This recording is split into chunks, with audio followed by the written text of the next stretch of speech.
This is Varun Vajpayee your master. तो आज की इस वीडियो में हम लोग रिवीजन की इंपॉर्टेंस, उसके बेनिफिट्स और साथ ही साथ रिवीजन को इफेक्टिवली किस तरीके से किया जाता है, आज इन सभी टॉपिक्स पे हम लोग ब्रीफली डिस्कशन करने वाले हैं। ये वीडियो बहुत ज़्यादा लेंथी नहीं होने वाली है। I will make sure keep this video short as possible. तो इस वीडियो को प्लीज एंड तक वॉच करना। आपको आज रिवीजन के बारे में जो भी प्रैक्टिकल बातें हैं वो मैं आपके साथ शेयर करने वाला हूँ।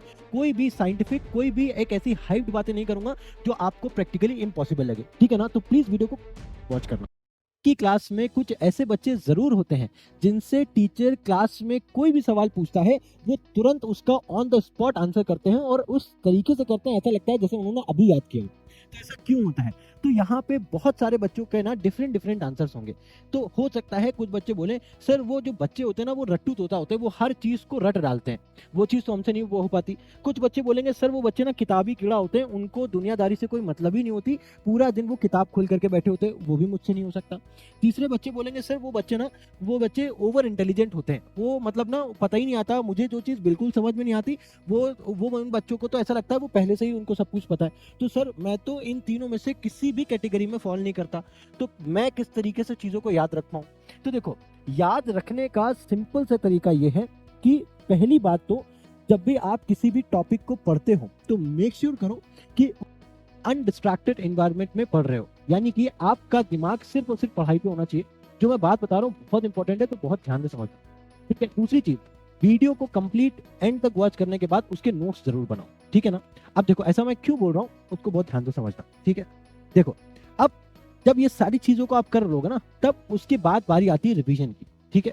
अब हो सकता है यहाँ पे बहुत सारे बच्चे बोले सर रिवीजन के लिए टाइम कैसे निकालें। हम सबको पता है सर ऑलरेडी हमारे पास सिलेबस इतना ज़्यादा है, ठीक है। टाइम आप जान ही रहे हो कितना कम बचा हुआ है। और इनफैक्ट उसके बाद अगर हम रिवीजन करने जाते हैं ना तो होता क्या है सर, अगर हम किसी भी टॉपिक का रिवीजन करने जाते हैं तो या तो हमको नींद आने लगती है, ठीक है, बहुत ध्यान से समझना, मैं प्रैक्टिकल वो बातें कर रहा हूँ जो आप रियल लाइफ से अपनी रिलेट कर पाओगे। या तो नींद आ जाती है या फिर ऐसा लगता है कि सब आता तो है, रिवीजन करने की क्या जरूरत है, रिवीजन करने की क्या जरूरत है। तो देखो अगर नींद आ जाती है रिवीजन करने के टाइम पे, अगर नींद आती है तो आप अपना टाइम, जनरली क्या होता है ना कि हम आज अभी जो टाइम चल रहा है यहाँ इस टाइम पे बहुत सारे बच्चे बहुत सारी वीडियोस देखते हैं, ठीक है। टिप्स हो गई, किस तरह टिप्स ट्रिक्स की, मोटिवेशन की, बहुत सारी वीडियोस देखते हैं, नई नई हैबिट बनाने की कोशिश करते हैं। बहुत बच्चे ये देख लेंगे कि मॉर्निंग में पढ़ना बहुत अच्छा होता है, तो अभी तक वो रात में पढ़ते थे बट अब वो सुबह उठ के पढ़ने लगेंगे। और बहुत सारे बच्चे जो सुबह उठ करके पढ़ते थे, हो सकता है किसी वीडियो को देख करके वो रात में पढ़ने लगे। ऐसा हमें नहीं करना है। हमें अपनी बॉडी साइकिल को अभी इस मोमेंट पे तो चेंज नहीं करना है टिल आवर एग्जाम। अभी एग्जाम तक अगर हमें सुबह पढ़ना अच्छा लगता है तो हम सुबह ही पढ़ेंगे, अगर रात में हम अच्छे से पढ़ते हैं अच्छा होता है तो हम रात में ही पढ़ेंगे। इस बात का खास तौर पे ध्यान रखना। अगर आपको मॉर्निंग में पढ़ना अच्छा लगता है आप मॉर्निंग में पढ़ो, अगर आपको नाइट में पढ़ना अच्छा लगता है आप नाइट में पढ़ो, ठीक है। अब सब आता है ये तो आप अपने आप से झूठ बोलते हो, रिवीजन इस तरीके से नहीं किया जाता। पहली बात मैं अभी आपको बताऊंगा कि रिवीजन किया कैसे जाता है, ठीक है। तो ये जो जितनी भी चीजें हैं ना, ये जो जितनी भी बातें हैं ना, ये सारी की सारी यूजलेस बातें, बिकॉज ये सिर्फ और सिर्फ आपके बारे में नहीं है, ठीक है। ये आप अगर आप बोल रहे हो सर सिलेबस बहुत ज्यादा है, तो क्या खाली आप ही हो जिसको मैथ्स में क्लास 10th में 14 चैप्टर्स पढ़ने, 14 चैप्टर्स पढ़ने? ऐसा तो नहीं है ना। जितने भी क्लास 10th में जो भी बच्चे होंगे, जो भी आपके क्लास 10th के बोर्ड एग्जाम में अपेयर हो रहे होंगे, उन सबको उतना ही सिलेबस फॉलो करना है, उन सबके पास उतना ही टाइम बचा हुआ है ना। अब वो भी रिवीजन कर रहे हैं। अगर किसी बच्चे के अच्छे मार्क्स आ रहे हैं दैट मीन्स वो क्या कर रहा है, टाइम को मैनेज कर रहा है। आपको टाइम को मैनेज करना पड़ेगा। आप खुद से अभी पूछो कि क्या आप अभी भी इफेक्टिवली अपना टाइम मैनेज कर पा रहे हो। अब आप खुद से भी पूछो कि आप अभी इस टाइम पे कितना क्रूशियल टाइम है और इस टाइम पे आप अपने 24 घंटे में से कितने टाइम को इफेक्टिवली आप यूटिलाइज कर पा रहे हो। अभी भी आपका हो सकता है 80 to 90% बच्चों का तो कोई शेड्यूल ही ना हो, वो जो भी मन आ रहा है अभी वो बच्चे वो पढ़े जा रहे हैं, ठीक है। तो रिवीजन इस तरीके से नहीं होता, ठीक है ना। पहली बात तो ये समझो, ठीक है ना। रिवीजन करने के लिए आपके पास नोट्स होने चाहिए। क्या होने चाहिए? नोट्स। अब ज्यादातर बच्चे इसमें से क्या करते हैं, वो नोट से नहीं पढ़ते, वो क्या करते हैं, उनको जिस भी टॉपिक का रिवीजन करना होता है वो डायरेक्टली फिर से उसी टॉपिक का वो वीडियो खोल करके बैठ जाते हैं। अब ज्यादातर वीडियो कहाँ पे आप देखते हो? यूट्यूब पे देखते हो, है ना। अब यूट्यूब पे देखते हुए समय होता क्या है, होता है क्या, आपका टाइम बहुत ज़्यादा वेस्ट होता है, अननेसेसरी टाइम वेस्ट होता है। आप देखने जाते हो कोई वीडियो, आप जंप कर जाते हो किसी दूसरी वीडियो पे। तो रिवीजन करने का जो वीडियो, तो कोई भी मतलब अगर बच्चा आपकी या फिर जनरली कोई भी टीचर, कोई भी पहली बात तो सजेस्ट नहीं करेगा, बट अगर आपके फ्रेंड्स, अगर आपके पीयर ग्रुप में कोई भी ये तरीका सजेस्ट कर रहा है तो प्लीज इन बातों पे मत आना, ठीक है। रिवीजन का मतलब ही क्या होता है, हम कम से कम टाइम में अपने चीजों को, जो भी हमने अपनी चीजें पढ़ी हुई है, उनको इफेक्टिवली रिकॉल कर पाए, ठीक है ना। तो रिवीजन करने का सबसे बेस्ट तरीका होता है नोट्स। अब नोट्स की अगर बात करो तो वो आपके पास अभी तक बने नहीं होंगे, अगर आपने बनाया भी होगा तो वो आपके कॉपी पेस्ट, मतलब कि जहाँ पे मन आ रहा होगा आपके वहाँ पे लिखे होंगे, और अब अगर उनको खोल के देख रहे होगे उसमें से कुछ समझ में आ नहीं रहा होगा। तो इसमें से बहुत सारे बच्चे होंगे जिन्होंने बनाए भी होंगे नोट, मैं उनकी बात नहीं कर रहा, बट मेजोरिटी ऑफ द बच्चे की मैं बात कर रहा हूँ जिनको मैं मान के चल रहा हूं, बस नोट भी नहीं। देखो, अगर आपके पास भी आपका काम है, ठीक है, तो भी आपका काम चल सकता है, अभी मैं बताऊंगा कैसे, ठीक है। बट अदर सब्जेक्ट में काम नहीं, ठीक है। मैथ्स में ऐसे बहुत सारे बच्चे हैं ये डायरेक्ट तो कॉन्सेप्ट क्लियर होंगे, ठीक है, उन्होंने ऑलमोस्ट अपना 80 to 90% के सिलेबस भी कंप्लीट कर लिया, राइट। बट उनका स्ट्रैटेजी, उनका तरीका क्या होता है, वो डायरेक्टली क्वेश्चन को प्रैक्टिस करते हैं और वो फॉर्मूला उनको याद हो गए होंगे, या फिर उनके पास एक फॉर्मूला शीट होगी। अगर आप उस तरीके को फॉलो करो तो भी मेरे अकॉर्डिंग सही है, वो गलत नहीं है, ठीक है ना। अब देखो, अब मैं उसके बारे में ही आपको बात करने जा रहा हूँ। अगर आप नोट्स के बारे में बात कर रहे हो और अगर आप मैथ्स की स्पेसिफिकली बात कर रहे हो, मैं मैथ्स को अलग किया है, बाकी सारे सब्जेक्ट्स को अलग कर दिया, ठीक है। तो अगर आप मैथ्स की बात कर रहे हो और अगर आपके सारे कॉन्सेप्ट क्लियर है, बहुत ध्यान से समझना, सारे कॉन्सेप्ट अगर आपके क्लियर है तो आपको कुछ नहीं करना, आपको सबसे पहले तो आपकी बेसिक आप वो उठा लो, ठीक है। उसके साथ ही साथ आप पीवाईक्यू दिखा लो, ठीक है, पीवाईक्यू उठा लो। अब पीवाईक्यूज के साथ साथ आप जो आपके पास जो लेटेस्ट ईयर का जो सैंपल पेपर है ना डियर, आप उसको भी कर डालो, ठीक है।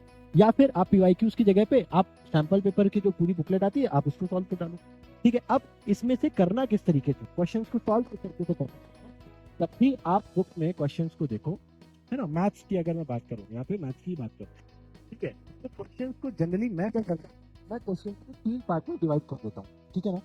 अब वो 3 पार्ट क्या होते हैं, एक आपका इजी, ठीक है, एक आपका क्या हो जाता है मीडियम, एक सेकेंड, एक आपका मीडियम लेवल हो जाता है, एक आपका टफ लेवल हो जाता है ना। अब ये इजी, मीडियम और टफ, अब जब हम लोग क्वेश्चन को सॉल्व करते हैं ना तो हमें आइडिया लग जाता है कि कौन सा क्वेश्चन इजी कैटेगरी का, इजी मतलब कि उसमें हम डायरेक्टली फॉर्मूला का अगर यूज करेंगे तो हमारे पास आंसर निकल करके आ जाएगा, ठीक है। अब मीडियम का मतलब क्या है, उसमें थोड़ा सा लेंदी है, और टफ जिसमें जिसमें कोई थ्योरम है, जो कोई प्रूफ बेस्ड क्वेश्चन है ना, तो वो या फिर लॉन्ग ज्यादा है तो उनको हम टफ कैटेगरी में डालते हैं, ठीक है। अब रिवीजन कैसे किया जाता है, बहुत ध्यान से समझना। रिवीजन में जब हम करते हैं, ठीक है, तो हम जो इजी क्वेश्चंस हैं उनको अपन सर्कल मार्क कर देते हैं, मीडियम को टिक मार्क कर देते हैं और टफ को स्टार मार्क कर देते हैं, ठीक है। अब रिवीजन का टाइम पे ये नहीं करना है कि हमें बस क्वेश्चन को ऊपर से ही पढ़ करके निकल जाना, ऐसा नहीं। आप इजी क्वेश्चन को तो कर सकते हो, क्योंकि अगर आपको फॉर्मूले क्लियर है तो आपको पता है कि आप इजी क्वेश्चन इजीली कर पाओगे, ठीक है। बट ये जो मीडियम क्वेश्चन है और जो टफ लेवल पे जो क्वेश्चन है उनको हर बार हमें प्रैक्टिस करनी है, हर बार क्लिक करके जब तक हम सोल्यूशन पे ना पहुंच जाए तब तक हम ये नहीं मानेंगे कि उस क्वेश्चन को हमने रिवाइज किया है। और जितनी बार आप रिवाइज करो उतनी बार उस पर डबल टिक या डबल स्टार या फिर उसमें एक सर्कल लगाते चले जाओ, तो आपको पता भी लगेगा कि आपने एक पर्टिकुलर क्वेश्चन को कितनी बार रिवाइज किया। तो ये एक वन ऑफ द बेस्ट तरीका है जिस तरीके से मैं पर्सनल रिवीजन करता था, ठीक, और मुझे इस मेथड ने बहुत ज्यादा हेल्प की, ठीक है। अब जैसे इससे भी ज्यादा इंपॉर्टेंट क्या बात है, ठीक है, कि आपके पास एक फॉर्मूला बुकलेट जरूर होनी चाहिए।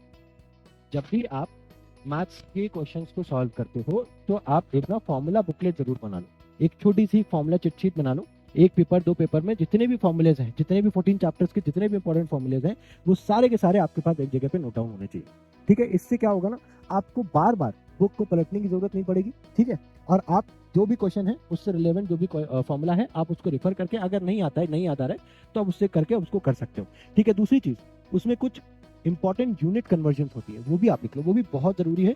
इसमें बहुत सारे बच्चे लैग कर जाते हैं, ठीक है। तो ये कुछ तरीके हैं जिनके जरिए आप अपने रिवीजन को और इफेक्टिवली कर सकते हो। अच्छा, दूसरे उसमें कुछ ऐसे बच्चे आते हैं जो बिगनर्स हैं, अभी बिगनर्स यानी कि मान लो मैं उनको ऐसा मान रहा हूँ कि उनके अभी कॉन्सेप्ट उतने अच्छे से क्लियर नहीं है, ठीक है। तो पहले तो डियर आपको क्या करना है, अगेन भाई रिवीजन तो आप तभी करोगे ना जब आपके सारे डाउट्स जो भी चैप्टर्स हैं एटलीस्ट आपका 60% सिलेबस जब आपका कंप्लीट हो जाए तब उसके बाद आप रिवीजन पे आओ। ठीक है, तो पहले आप वन शॉट देखो, वन शॉट के बाद आप उसके जो भी इंपॉर्टेंट क्वेश्चन है ना उनके नोट्स बना लो, उससे बहुत हेल्प होती है। उसके बाद आप सीधा एनसीईआरटी पे आओ, ठीक है, और आप उसके बाद सिर्फ और सिर्फ पीवाईक्यूज पे आओ, ठीक है, और इस साइकिल को कंप्लीट फिर से आप ऐसे रिपीट करो, ऐसे ही आपको रिपीट करो, ठीक है। बट अगर आप अदर सब्जेक्ट्स की बात करें और उनको अगर आप बोल रहे हो कि सर मेरे पास उसके भी नोट्स नहीं है, बट अगर मैं फिर भी इसको ना रिवाइज कर रहा हूँ बुक से, तो आप सबसे बड़ी गलती करो, ठीक है, बिकॉज जितने भी थ्योरेटिकल सब्जेक्ट्स हैं उसके लिए आपको नोट्स चाहिए ही चाहिए। बिकॉज बुक्स में क्या होता है ना, अगर आप करो सर मैं बहुत स्मार्ट हूँ, मैं बुक में ही लिखना हाइलाइटर से हाईलाइट कर लेता हूँ चीज़ें, डियर कितना भी हो, बट अभी आप उस लेवल के प्रो लेवल पे नहीं पहुंचे हो, अभी आपने स्टार्ट की चीज़ें। तो जब आप चीज़ें स्टार्ट करते हो ना तो बेसिक से जाते हैं एडवांस तक, हम लोग डायरेक्टली एडवांस लेवल पे ही जाते हैं, ठीक है। कि हम लोगों ने यूपीएससी कुछ बड़े एग्जाम्स की रील्स देखे हैं, उसमें उन लोगों ने बुक सजाई हुई है, तो मैंने भी क्या किया है कि बुक को सजा लिया है और मैं मान के चल रहा हूँ अब मुझे भी नोट्स की जरूरत नहीं पड़ेगी, मैं बुक से रिवाइज कर लूंगा। ऐसा नहीं करते, ठीक है, क्योंकि जब आप बुक से रिवाइज करोगे ना तो आप अननेसेसरी आप डिस्ट्रैक्ट होगे और आपको टाइम बहुत ज्यादा लगेगा। अभी आप नहीं कर पा रहे हो, बट आप मान के चलो मेरी बात, आपका अननेसेसरी टाइम बहुत ज्यादा वेस्ट होता है। तो अदर सब्जेक्ट्स के लिए तो नोट्स बहुत ज्यादा इंपॉर्टेंट है, ठीक है। अब एक बार जब आपका रिवीजन हो जाता है ना, तो आपके लिए सबसे बेस्ट तरीका पता है क्या है, जो भी आपने पढ़ा है ना, पहले तो आप उस चीज को पढ़ो, जब आपका कॉन्सेप्ट क्लियर हो जाए तो आप अपने जो भी पीयर्स में है ना उनको आप पढ़ा दो, अपने दोस्तों यारों को उनको पढ़ा दो। पढ़ाने से क्या होता है ना, कोई भी चीज जो भी आप पढ़ते हो वो और अच्छे तरीके से आपकी क्लियर होती है, ठीक है। तो ये कुछ तरीके हैं जिनके जरिए आप अपनी चीजों को जो भी आपने पढ़ा है उनको कभी भी किसी भी मोमेंट पे आप उसको रिकॉल कर सकते हो अगर आपने अच्छे से रिवीजन किया है, ठीक है। और एग्जाम से पहले कोशिश करना, मेक श्योर करना जो भी आपने सिलेबस पढ़ा है एटलीस्ट मिनिमम 4 से 5 टाइम्स, मिनिमम 4 से 5 बार आप उसको अच्छे तरीके से रिवाइज कर पाओ, तब आप अपने मार्क्स, अच्छे मार्क्स आप एक्सपेक्ट कर सकते हो, ठीक है। क्योंकि हम सबको पता है अब सीबीएसई का वो लेवल नहीं है कि आप ये सोचो कि नहीं मैं जो क्वेश्चंस पढ़ रहा हूँ directly same questions copy paste हो जाएंगे, मैं उनको रट लूंगा काम हो जाएगा, ऐसा नहीं होने वाला, ठीक है। रिवीजन जब आप करोगे तभी आपका जो ब्रेन है वो डेवलप होगा, जब आपका ब्रेन डेवलप होगा तभी आप मेन एग्जाम में जाकर के क्वेश्चंस को अटेम्प्ट कर पाओगे, ठीक है। तो उम्मीद करता हूँ ये वीडियो आपको पसंद आई होगी, इसमें जो भी मैंने आपको पॉइंट्स बताए हैं वो आप इंप्लीमेंट करेंगे, और अगर आप इंप्लीमेंट करेंगे तो अनडाउटली आपका रिजल्ट आपका बहुत अच्छा आने वाला है, ठीक है। तो इसी के साथ मिलते हैं आपके साथ नेक्स्ट वीडियो में। Till then goodbye, thank you.